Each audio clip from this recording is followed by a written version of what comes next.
All right, howdy everybody. Welcome to Step into the Portal. I'm excited to do this. This is my top 23 games of 2023. So I will start out by saying hello. Thanks for joining me. Appreciate everybody being here. You can let me know in the chat if everything is going okay. I'm trying to use some web pages for the games I don't have, and I'm hoping it doesn't get choppy, etc. So awesome. Thank you for joining me. It is going to be 23 games, so I'm going to try to go quick. I have a timer. Kathy is here with me. She's going to be helping me maneuver as many of the games I have. I believe I have 19 of the games, so there's 4 that I will try to show you from their BGG pages. And Brandon is right here laying on top of this box. Oh, trying to bite me. So he is here as well. So it's a whole family celebration today. So I have a 1-minute timer. I'm going to talk about each game for 1 minute. Hopefully when I get to my top 10, I can take 2 minutes on each one. So we'll see. That way I can try to limit it to just an hour. But I want it to be live with people. So if you have questions or you want to comment on any of the games, you can let me know there, and we can go through that as well. 2023 was an awesome year for games. I couldn't limit it down, which is why I ended up going with 23 games, because these are just 23 games I liked, and 23 worked for 2023, so I wanted to talk about them all. So I should get going because it's going to take forever. So here is my number 23 game, and hold on. It is, oh, and the pets are fighting. My number 23 game of the year was Legacy of You. So Legacy of You is a game from Shem Phillips and Sam Phillips, who I believe is his cousin and does the artwork. Oop, I gotta start my timer. And this is a solo-only game. I don't have a copy of it because I do have a copy, but I let somebody borrow it and they're playing through it. So that's why I don't have my current copy. I think I own all of these games. Those 2 I don't know. So yeah, Legacy of You is a game where you are playing through a solo campaign, and there's win and loss conditions, and if you lose one, it gives you like a bonus card for the next one. And if you win one, it gives you something to make it harder. So here's the board. You're going to be laying out buildings across the board. You're going to be building down here below, and then you've got all these different workers that could be warriors, they could be farmers, whatever. They help you to build the buildings. The color of the worker can matter because you're going to fight enemy cards, and you're going to recruit people. Like, here's your own people. So, like, if I play this card, I get this color worker. And for some of them, I can pay a worker. I'm trying to remember exactly how this works as well. So you're gaining those things and going through. I'm trying to find some of the ones that you fight.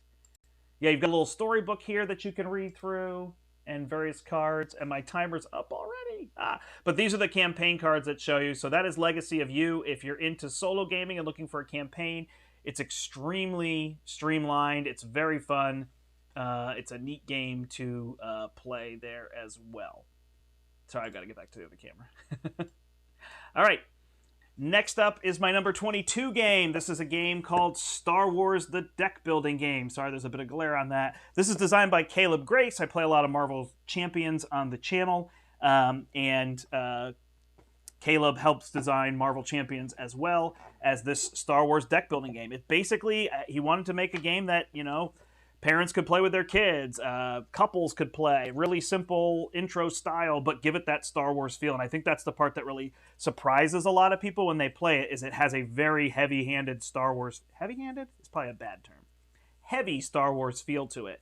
You're playing through these bases. You have to destroy 3 of your opponent's bases, typically. And you're just doing your normal deck-building stuff, but you've got Alliance versus Rebel Alliance versus Empire, so that's kind of part of it. There's a little force track that folds out, and then a whole variety of cards that come out into the center.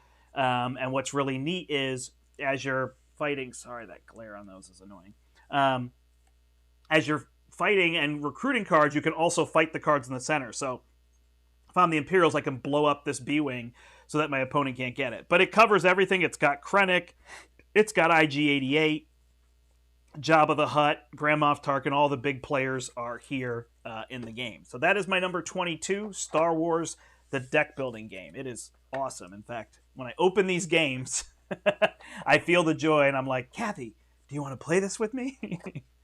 Kathy, sorry, she has not played Legacy of You, but she did play Star Wars, the deck building game. Is it a thumbs up, thumbs down, kind of a neutral? or you don't remember it. She was kind of neutral on it. Works. All right. My 21 of the year is, man, yes, this game is so good. This is going to be fun for me. Mercurial. Would you do me a favor? Would you try turning this light off for me? The switch is over there. I think it might help to decrease some of this glare. I think that's better. All right. I might not be able to see all the comments from people. Oh, is it getting choppy on me? When I go to the website. All right, hopefully that's a little bit better. It's going to be a little bit darker, but I think there'll be a little bit less glare. All right, Mercurial is a game from Good Games Publishing. This is from David Go, excuse me. And this is a game where you're trying to build up a tableau of spell cards. So you've got all these spells, no thank you, Izzy, that you're trying to complete. And as you complete these spells, you're going to cast them, and then you're going to have like a total to make these bigger spells. So this one is kind of like darkness and light. I can't remember the exact term. But this spell will give me either 6 or 8 based on conditions. This will give me 5, so that's 11. And then I can use these cards to be able to kind of cast these spells and get the big point scoring cards, which I'm trying to find here.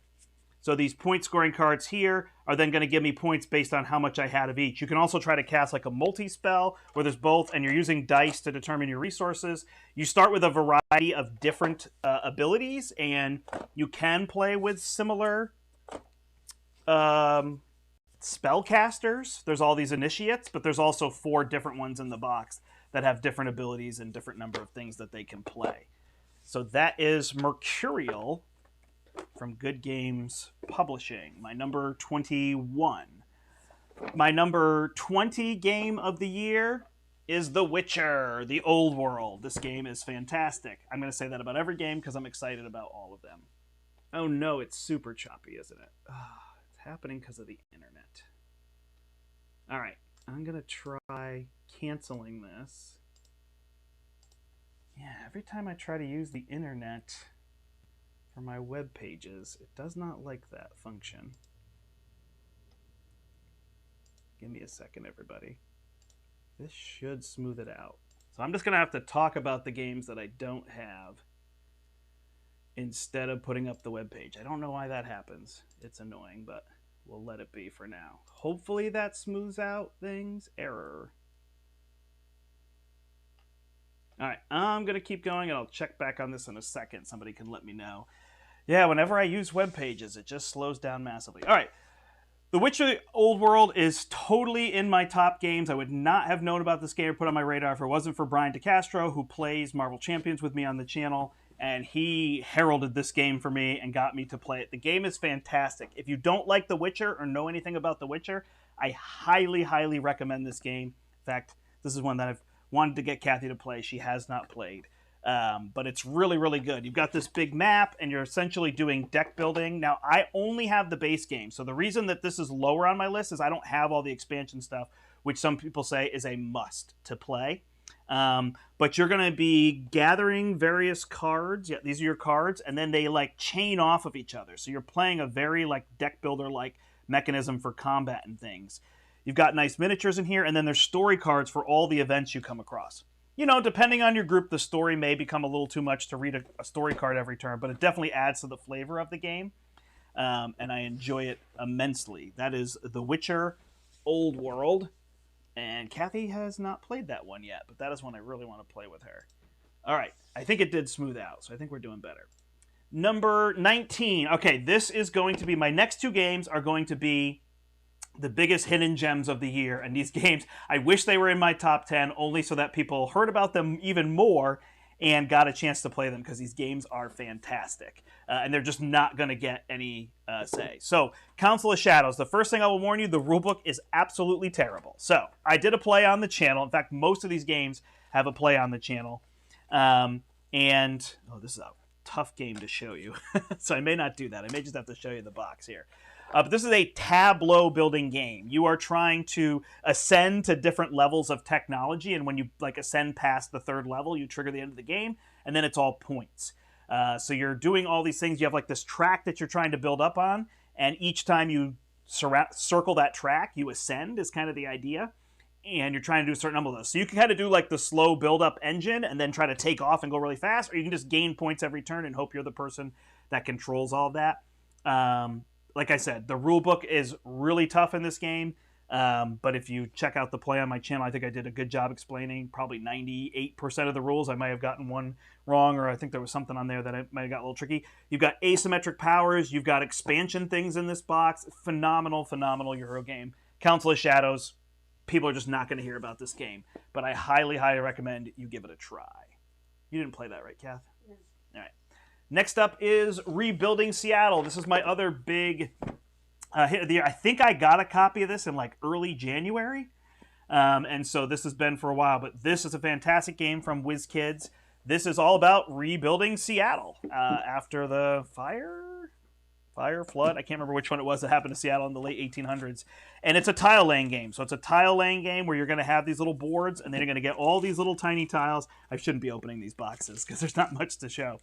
But again, you've got different asymmetric powers. You'll see something that happens all the time in my favorite games. Hey, Jeremiah, thanks for joining me. Let me know if it's choppy. I think I got rid of the chop. So you've got these different ones and you're just taking really simple turns. You're drafting cards or playing tiles.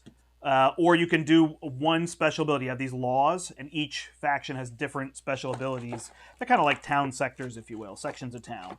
And you're just trying to amass points. This is a 3-round game that feels like you do nothing on the first round. The second round, you're like, okay, I'm setting up. And then the third round just explodes in points and things. I love it. It plays really smooth. It's really fun. It's a hidden gem of the year. If you get a chance to play Rebuilding Seattle, I highly recommend it. You liked that game? Yeah. Cool. Number 17 is Marrakesh. Marrakesh is a huge game in the City Collection from Stefan Feld. So this famously has a cube tower, and I guess in the Essential Edition, the cube tower... Great, thanks. I think there was just a little slowdown in there. So yeah, unfortunately, I can't show off Board Game Geek. I don't know why that happens.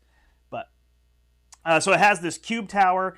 And all these little cubes, although these aren't cubes, these are keshi, I believe is what they're called. And there's all these different colors, and there's so many of them. And you've got these huge player boards. The tower doesn't actually hold a lot of the keshi, which is one of the negatives. I guess in the Essential Edition, it holds a few more. I don't think it really matters. It's really just a way to have them dump all out. And then players are picking what they want to do. And I'm picking what keshi I'm going to put in every round. But then they get drafted, so you might not get to do what you want to do. And I actually wish I could get to the player board. You've got a big square player board. It's this whole section here. And you're trying to complete all these sections and fill all these things in. I mean, if you like Stefan Feld, you're going to know that this is going to be a game for you. It's kind of one of his heavier, bigger games, but it's not really super heavy. But that is Marrakesh. Thumbs up, thumbs down on that one, Kath? She doesn't remember it. That's okay. All right. What number am I on? 16 I don't have. It's up here. So, unfortunately, because I can't go to the internet, Kat is a little under the weather, so we thank her for helping us. It's Thunder Road Vendetta. I wanted to go to the webpage, but that seemed to be what was messing me up. So Thunder Road is a rehash from Restoration Games of Thunder Road from the 80s. It's absolutely fantastic. We played this at the convention that I run at my house, VonnerCon, and we had like everything set up, and I was like 3 cars attached, and it's all Mad Max style. What's really neat is you have 3 cars, and you're just trying to get one of yours to the end of the race, and the boards kind of scroll, almost like you would on an old video game. And it's like a scrolling screen. And you're just trying to get one of your cars to the end. So you can sacrifice a couple cars. You start with 3, and you only need 1 to win the race at the end.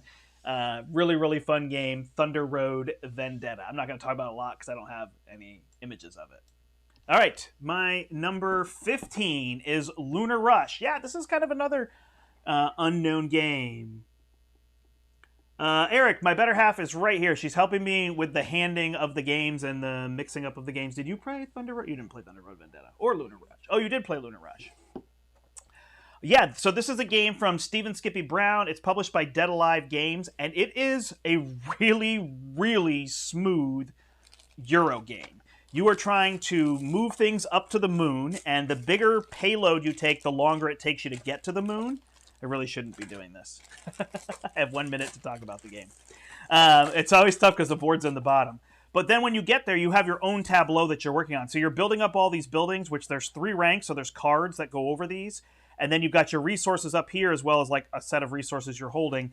And you're trying to get workers to the moon, which are astronauts who have to be fed. And then you're trying to do efficiency, and you're mining 2 different ores from the moon. So it's this idea that there's this ore on the moon. And then same thing, you bid to get up to the moon and you bid to get home. And so it's how fast you get up there and how fast you get home and how much can you carry. So you could go really slow with a whole bunch of stuff and really slow with a whole bunch of stuff home. And then there's an economic market that kind of determines that. Again, another game that has all sorts of modulars in it. There's special gold projects you can do. There's ways you can increase kind of the difficulty. It is a competitive game, but changing all of those kind of things. Again, if you get a chance, check out Lunar Rush from Dead Alive Games. My number 15. My number 14 might be a cheat. I don't really know. We played this at PAX Unplugged last year, and then it finally came out this year. So this is Revive from Aporta Games. There's not much theme here. I'm going to open it just to see. The theme is, the ice is receding. It all begins anew. Let us revive. There you go. But you've got alien factions who are coming back to Earth 5,000 years after mankind is gone, and they're trying to revive the planet. So you've got various powers, as you see, and you've got all these little actions you can do. You're playing cards either the top or the bottom of your player board. Again, this is another one that has a player board that's like as big as this box. You're trying to play those out. There's a campaign in here as well. The campaign is really neat, and actually you want to make sure if you get this that you either play through the campaign or punch everything out. It says do not punch everything out, because when you play the campaign, you get more things for the game, and actually some of the abilities that you have get increased in their power. This is the one we played at PAX where like you and Larry had like 1 action to start your turn, and it was weird, and Silas and I had like 2 or 3, and we were like, what is up with that? But fantastic game. I love this game. Super happy. That is Revive from Aporta Games. My number 14. My number 13. I don't have everything of Ashes, but it's Ashes Red Rains, which is what I need to get played on the channel because it's a card game and they're so easy to get played and shown. And I already know that Kathy gives this a thumbs up because I asked her earlier and she said yes. She likes this game a lot. So this is 1 or 2 player cooperative Ashes. Ashes is already a game that Kathy and I loved. And now with this one, you get to fight together. So you've got the Chimera. I guess I won't take all the cards out. It also comes with some replacement cards and things here. And you're putting these cards in front of each player, and then sometimes they get flipped to be enemies, and other times, actually they just get flipped to be enemies, and then as you destroy them, that's how much damage you do to the enemy. So here, this might be a 2-player game. You have to deal 60 damage. So if we eliminate this enemy, that's 1 blood. The enemy gets discarded, and we've got a blood there, and then we only need 59 more damage. We're almost there.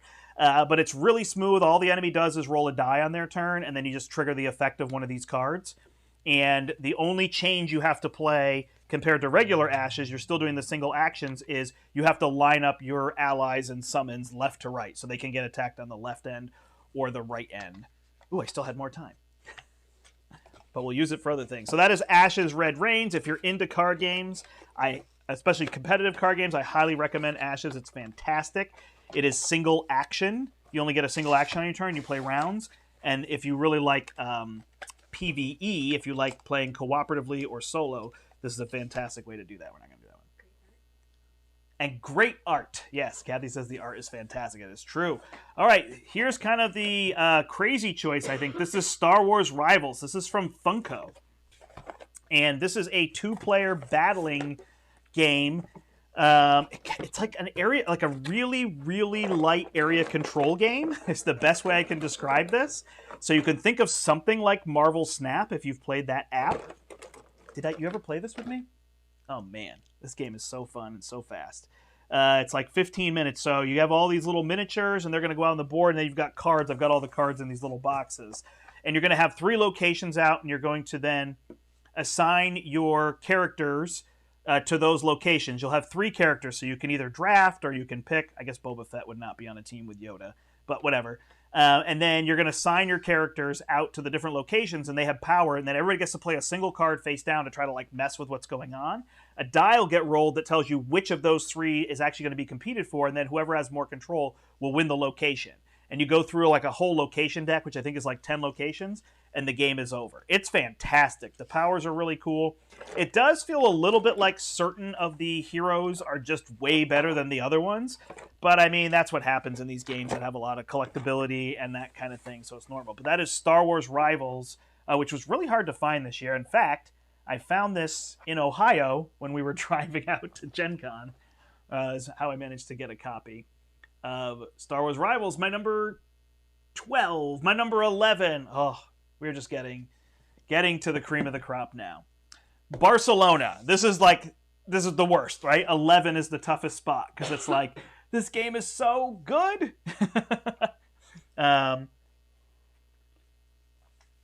Pretty sure Kathy would give this one a thumbs up. Yeah. So this is all about the building of the city of Barcelona. This is from Danny Garcia. It's board and dice. And you are building up the city of Barcelona. So you're playing all these tiles. What's interesting is you're placing a citizen out. I don't even know how to describe this game. You're placing a citizen. You do so much on a turn. That's the thing to know. So I can't even explain a turn because there's so much happening. And you score a lot of points in this game. But you place a citizen out at like an intersection on the board.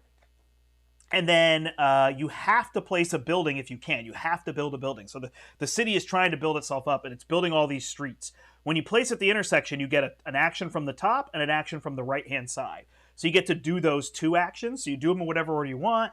Then you build a building. There's a couple other things you can do. And there's a lot of sway you have. You can go in any direction in this game. This is one of those ones where there's many different directions that people can go. They will score very well. Yeah, it's just fantastic. So check out Barcelona. This is, number 11 is always the toughest spot because it's like something can't be in the top 10, but this one is out. That is Barcelona from Board and Dice. All right, now I'm going to do 2 minutes per game because this is now my top 10. You can put it on the chair behind me, whatever. All right. Oh, this is the heaviest game, although there's another heavy one. So it's sitting next to me in this chair, and this is... Oh my goodness. Isofarian Guard. That was an actual real cough, not a dramatic cough. Trying to lift this. So Isofarian Guard is from Sky Kingdom Games. It's by Eric Bitterman. I don't even think I can take the top off of it. There's my head in the camera. I just want to show the organization. Oh no, I can't because it's on this side. All right, let's see if I can... Kathy will love the organization of this game. All right. So this is all bag building and chips. It comes with boxes to hold everything. It's a big, long, epic campaign. What's neat is you actually play 2 heroes for a whole chapter, and then you play another chapter with different heroes, another chapter with different heroes, and I don't know what happens, but I think in the end they come together. I don't know exactly what that looks like. Again, you can play this with 1 or 2 players because you're playing 2 heroes at a time. Man, I should try this with you, Kathy. There'd be a good shot. You would enjoy this game. And the combat and the mechanism of the game is bag building. So you're putting these really nice poker chips into the bags. I get another minute. And playing through them all. You also have these boards which hold everything, so you can put it away easily. So the storage is really nice. So if you're into big, long, solo 2-player campaigns, I think this is something you would really enjoy. There is a new version coming out, and they're adding some rules because, like an RPG, you travel to places, and every node, you have to stop and fight something, and people found that a little bit arduous. And so they're changing some of those rules. Hey, Maurice, thanks for joining me. What is up is my top 10 games now of 2023. I already went through 13 of them. The story is awesome. The writing is really, really good. And yeah, just a really engaging game. The one thing to know is you're in it for the long haul. I think the first chapter alone took me like 25 to 30 hours. And so that's like been the one complaint that people have had is it's just too long. But everything is stored nicely, well thought out, and the bag building is awesome. You also have like flippable cards, although you have to be careful. It changes per hero what they can do, and I got a little bit caught up on that. But fantastic game. That's my number 10. I did start on chapter 2. My number 9 game of the year is a big hit game, and it is a big hit. This is a game that I think even when it was going to come out, people were talking about and excited about. This is Earth. This is from Maxine Tardif and Inside Up Games. And in Earth, oh, look, I've got deck boxes in here. So in Earth, you are building a big tableau. You're making a 4x4 grid of cards. And there's a lot of cards. All these deck boxes are holding cards. Let's see if I actually open a box of cards. Yeah. And so you're laying out various cards to make a huge tableau. And you're going to score that tableau essentially at the end of the game, although you have a lot of points in this game. What people love about this is it's action selection, but it's simultaneous. So I pick an action on my turn, everybody does that action, and then everybody triggers their tableau. So you can see some of these colors that are laid out here. Actually, it's a little hard to see. But if I pick the blue action, I do a really good blue action. Kathy does a pretty good blue action, and then we all trigger all the blue cards in our tableau. So you're getting a lot of resources. You're building a huge engine. It's pretty complex to put all that stuff together. There's a basic mode in the box, and I highly suggest people play that the first time. I think it really helps to decrease. In the center of the table, there's common objectives, and it decreases the number of common objectives. And I think the race, it says just do it or don't do it, as opposed to race. And I think that helps people a whole bunch. So definitely a game to check out. Earth has been on a lot of top lists that I've seen already. It is well-deserved. It's a fantastic game. Kathy, now I just want to have a game day. I think Kathy would give a thumbs up to Earth. Oh, she doesn't remember it. Okay. Fantastic game. Yeah, it's kind of like Twilight Imperium does that for sure. Oh, no, I didn't talk. Maybe I don't need 2 minutes. Maybe I should just let the timer go and then know I have more time. All right. Distilled is my number. You have to help me with the numbers. My number 8. This is a game from Dave Beck and Paverson Games. I think it's their first title, and whew, wow, what an entry to board games.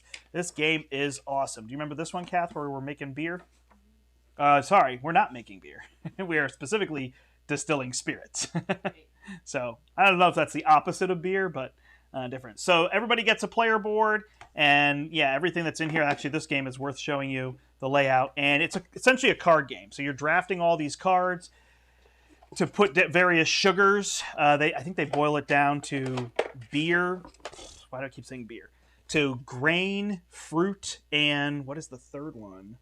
Maybe rice? I can't remember what the other one is. Mixed plants, basic plants. Plant sugar, I guess it's just plants. And so you're essentially playing a card game where you are trying to distill liquors and then sell them. Sometimes they have to be aged. You only make one liquor a turn. And it has a really neat mechanism that I think is awesome and thematic, but it definitely can be a little bit divisive, I guess, in that you take your cards and you like shuffle them up, and then you take off the top and bottom card and remove them, and you might not make what you were attempting to make. It's not so much that you won't make what you're attempting to make, it's that you have to know that's going to happen so that you put extras in to ensure it. So it's a little bit weird. You do get those back. It's got a nice step-by-step guide here for you. But yeah, and a fantastic card game. Lots of theme in distilling those. You can add like elements to your brewery, so you've got tableau building as well. But a fantastic title that is Distilled, a spirited strategy game. And I'm very excited for their next game that is up. That is my number 8 of the year. My number 7. Man, it's so fun to talk about your top 10 games. All right, this is, if there's other games that are underrated, although I'm hearing a lot of good things about this game, but this is it. If you want dungeon crawl fun in a box, simple campaigns, easy to play through, playable with spouses, with families, with really children, this is your game. Now, Red Dragon Inn is a totally different game. In that it's like, everybody goes back to the inn after the adventures in an RPG. And I don't know, it's like a betting, drinking style game. It's got a lot more party flavor to it. This is 100% not that. This is a campaign. You are playing heroes with cards and rolling dice with exploding dice. It just uses standees, so it makes it nice and simple. It's got a manual, a walkthrough guide, and a chapter guide, and it works flawlessly. The reference manual will tell you everything alphabetical. The walkthrough guide will say, set this up, now go to the chapter guide, read this section. Then the chapter thing was like, go back to the manual, now read this, set this up. Like, it walks you through it perfectly. It is standees because it's cheaper, and the mats are paper mats. They're in the bottom, but it's just a fold-out paper mat for each of the missions. And it works so well because the fold-out paper mat has almost all of the needed terrain printed on it. So you don't have to go and find tiles and do all that. I mean, this is streamlined campaign in a box. Exploding dice, tons and tons of abilities you can do every turn. Just to kind of get the flavor for it, the writing is really good and it's hilarious. Like, these characters are really funny. But, you know, one of your actions is an action. You draw tokens out of a bag, and the other action is called a shenanigan. So, like, if you get in that mode of, like, it's a silly dungeon crawl that actually, like, takes itself seriously, it just has a lot of silly elements. You know, you're throwing people into tables and chairs. Every mission's got some new little hook to it. It's fantastically done. I expect as people get this more and more and play more and more of it, it's going to get a lot more buzz. And you can play a mission with 4 players. It's going to be 2 hours, but I mean, it's not more than 2 hours. It's a nice 2 hours, and each chapter is either 3 or 4 missions. I think it's 4 because because the boards are 2-sided. So, you know, a chapter's 4 missions. This is something you can knock out with your family, and I think there's 3 chapters in the box. So, as you go, and you get all sorts of things. It just gives you more cards. Tales from the Red Dragon Inn from Slugfest Games. My number 7. My number 6, I just played on the channel. And this is Unmatched Adventures, Tales to Amaze. In fact, I think I amazed myself. I think I played 2 games in under 30 minutes of this solo. So it's a very, very fast play. This is probably my favorite, like, straight cooperative game of this year. It is awesome. So what this does is it takes the Unmatched system and it gives us a way to play it cooperatively. So you get a board that you can still play the regular competitive Unmatched, and then you get miniatures. So there's 2 in the box. There's Mothman, and I'm sure there's more to come. This one is Tales to Amaze, and I'm sure there'll be other adventures. And you get a Martian invasion. There's 4 new heroes in the box, so you can actually buy this if you've never played Unmatched. Have you played Unmatched? I think so. Have you played this one? Oh, we got this. All right. So Unmatched, so you can buy this and you have an Unmatched game. It gives you 4 characters to play with. It gives you 2 to fight against, so you don't even need to own anything else. If you do, you can check out, like on the channel, I played, oh man, who did I play? I know it was Robin Hood, and I can't remember who I played in the first one. The Raptors. Excuse me. Versus these, just to show off how you can use the box. I wanted to show off more of that. There's lots of plays, I'm sure. You get little nemesis that come with each of them based on the number of players, so 1 to 4. The more players you have, the harder this game is. I beat it solo very quickly, and I think it's a lot easier solo, but it comes with cards to make it more difficult. So you can increase the difficulty on yourself there. You can honestly play this 2-handed solo very, very easily and not feel like I'm not playing a solo game or whatever. I think it's fine. It's just more interest. Really neat game. If you haven't seen Unmatched before, or just so you can see, this system is a player on their turn takes 2 actions, which can be move and draw a card, or draw a card and then move, or attack playing a card, which is either red or purple, or just play one of these yellow cards for an action. So it's like extremely simple.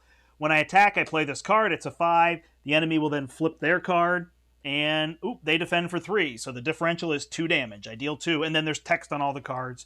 And then it's the reverse. The enemy attacks me by flipping a card. I can defend with a card, and we do the same thing. It's so incredibly streamlined. It's such a fun system. And wow, like just such an incredible entry to say, hey, the game is now completely open to cooperative play with 1 to 4 players. Amazing job done here by Rob Davio and the whole team at Restoration Games. Unmatched Adventures, Tales to Amaze. My number 6. My number 5, I don't have a copy of. I do have a copy of, but Larry has it. But it is Hoplomachus Victorum. This is a game from Logan Giannini and from Chip Theory Games. It's a solo-only version of Hoplomachus. But you can play this 2-player, and if you don't believe me, you can go back on the channel. It was very choppy. We had bad internet, I know. But we played something like 6 hours to get through the whole thing. But Larry and I did multiple videos where we did like the 3 acts, I think each one in about 2 hours. And we played the whole thing together. Roll dice, you're collecting chips, you're getting a party of gladiators together, you're traveling from region to region, fighting various monsters. The AI is really simple to control. It doesn't feel overbearing. You're focusing on your strategy. You're increasing your dice. You're increasing your powers. You have like a lead gladiator. You've got like pencil and paper that you're writing down the various stat attributes. Absolutely fantastic. We got to demo this at Gen Con 2022. It's our favorite game we played there. Finally got a copy and played through the whole thing. And like I said, we played this 2-player, and it was awesome. We loved playing that 2-player, so we had a great time doing that. That is my number 5 of the year, Hoplomachus Victorum. My number 4. This one is weird, because Blood on the Clocktower is my number 4. This is finally the year this game came out. And I know Kathy would give this 2 thumbs up. She loves this game. We played this with Harrison at the Portal years ago. Like 5 years ago. So this game has been around forever. Every convention, they're running multiple copies of this game. So it comes with this giant tome that folds out, and one person is the storyteller. And it plays a lot. It's a social deduction game. You have all these various powers. I'm not going to lay too much out, but you've got different stories with different sets. What really sets this game apart from other social deduction games, let's just say something like Werewolf, is if you die, you're still in the game. So if you were a villager and you die, you're still a villager. You're still trying to find who the bad guy is. There's Imp is the basic bad guy, although there's 3 different options. And you're still trying to figure out who they are, and you win or lose with your team, and you get 1 more vote. So you don't get unlimited votes, but 1 time you can throw your hat in the ring to try to sway things. So you're still in the discussion. You're still in the conversation. You're still there. You're still interacting. You still have to close your eyes at night. You just can't be interacted with. So it does a great job with that. And then the powers are just so interesting. You have so many different powers and the ways they can play together and fool people. In fact, one of the things that happens is the storyteller's trying to put those powers together so that the players really get stuck in either a confusing loop or a blame game or not realizing some hidden truth. Like there's all these kind of elements that go into it. So I really like that. And then the other thing that's really good is every player gets a player sheet. So you can kind of just be staring at your sheet and you're not giving anything away. You're just looking for what all the possible powers are. So it gives you somewhere to look, which is nice. It gives you all the abilities laid out in front of you, so you don't have to kind of remember them in your head. The key part is that you stay in the game the whole game. You're in there till the end. There are stories of this game lasting a really long time, like 3 hours, but I don't know that I've ever played more than an hour-long game of this. And many of them have been 15 to 20 minutes, and then we just reset and go again. Amazing presentation. I mean, you lay this tome out in front of everybody. I had it like up on like on a table, and it just looks so cool. Blood on the Clocktower is my number 4 of the year. My number 3. All right. My number 3, I don't have a copy of this game. I don't own a copy of this game, but I will be getting a copy of this game. This is Last Light from Gray Fox Games, and my friend Roy Cannaday, who designed this. I've had a chance to play this several times, including at Gen Con. We played a 5-player game, and it was awesome. Roy did what he's been set out to accomplish, which is he wanted to make a 4X game that plays in under an hour. He wanted to give you all the feels of the 4X game. You're upgrading, you're battling, you're exploring, you're competing, all those kind of things. It happens in 1 hour. What he did is he made a system that plays like Concordia. Everybody plays a card face down, flips it face up, and then everybody does their actions simultaneously. Flip your card, do your action. There's one action, the move and attack action, which I forget the name of it, but that happens at the end, and then it kind of goes in a player order that just gets passed around. One of your cards resets all of your cards back to your hand, but it stays on the table, and when everybody's played that, here's the other part that makes the game so awesome. The whole board rotates. And so the issue you can have in some of these games, even with 4 players where you're only fighting your neighbors, completely goes away. The outer board rotates, and then the inner board rotates, and your ships end up in front of the other players across the table. Think of a 6 or 8 player game, which you do need another box to play with. So just let it be known it's a 2 to 4 player game until you expand with that extra box. But suddenly I'm fighting those players that are across, competing over space with the players that are across from me. Combat is simple. You just roll dice. There's exploding dice. There's abilities. And then you just eliminate things. They have 1, 2, and 3 health. They can upgrade, but it's pretty much that simple. And you're trying to gather light from the center of the board. I encourage people who don't like space games to try it. I encourage people who don't like combat games to try it. It is fantastic. the stories that come out of this game, the humor, the speed at which it's played, you don't have time to be bored at all. Even if you're in dead last place, there's a shot you could build up a fleet, get to the center, and score a whole bunch of points. I saw it happen. So it's a really awesome game. Last Light, my number 3. I don't think my 2 and 1 are going to be super shocking, but they're going to be fun to talk about. So my number 2 is a follow-up, essentially, to my number 3 game of all time, Gaia Project, or Terra Mystica, whichever you want to look at it. And this is Age of Innovation. This builds on Terra Mystica in every good way possible. Very simply, from adding solo to the box to making a 2 and 3 player tighter board. The board is double-sided now. It adds innovation tiles, which just gives you another action to do. I love all of these games because asymmetry. You've got 14 factions that all break the rules of the game, give you some power that's totally different from the others. Meanwhile, you're trying to score a series of objectives that change every single round and every single game. So you just don't know what you're chasing after, and you're trying to pull the levers to get there. Absolutely fantastic.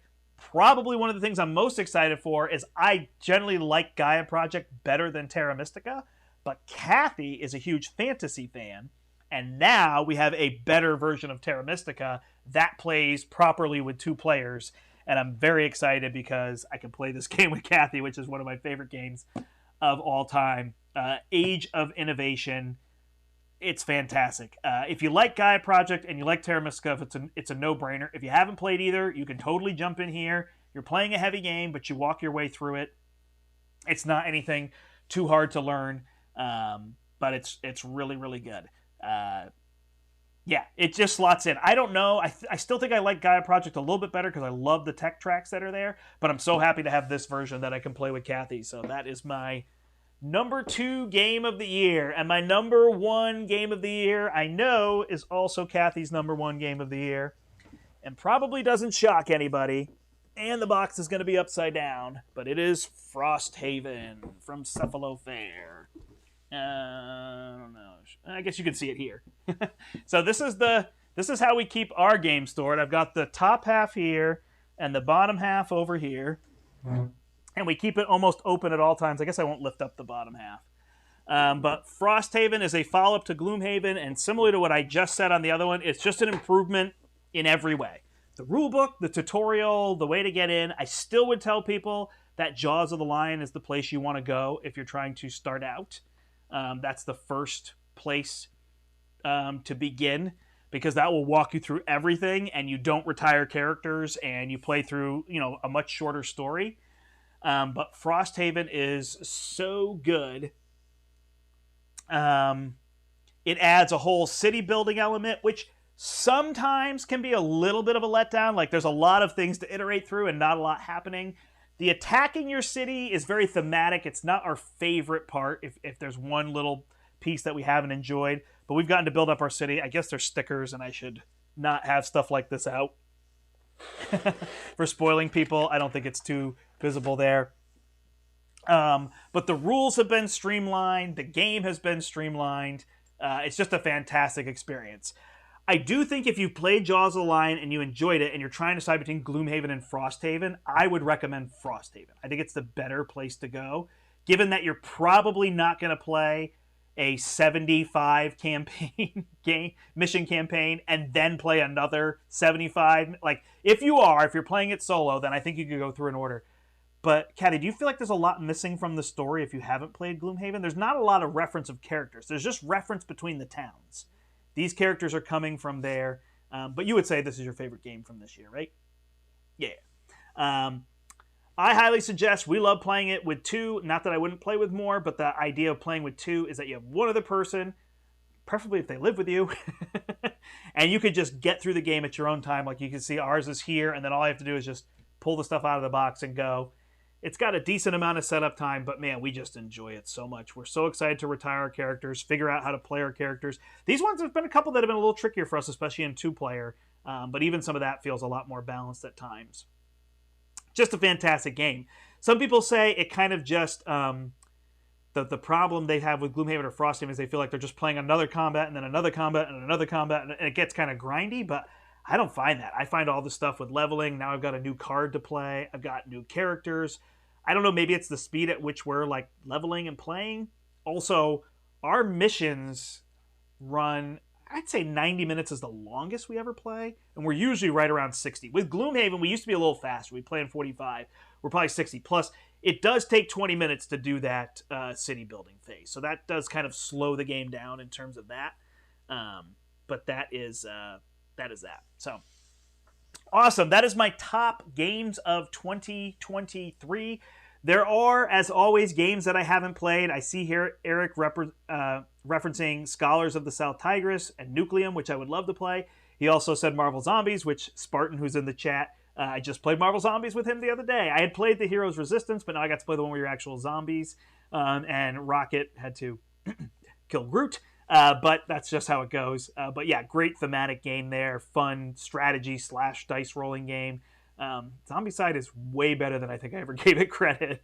And the Marvel one is very, very fun and flavorful. So those have been other good games. So thank you, everybody. I've been wanting to do this list, and I wanted to get through 23 games because I like being ambitious, and I liked all of these games.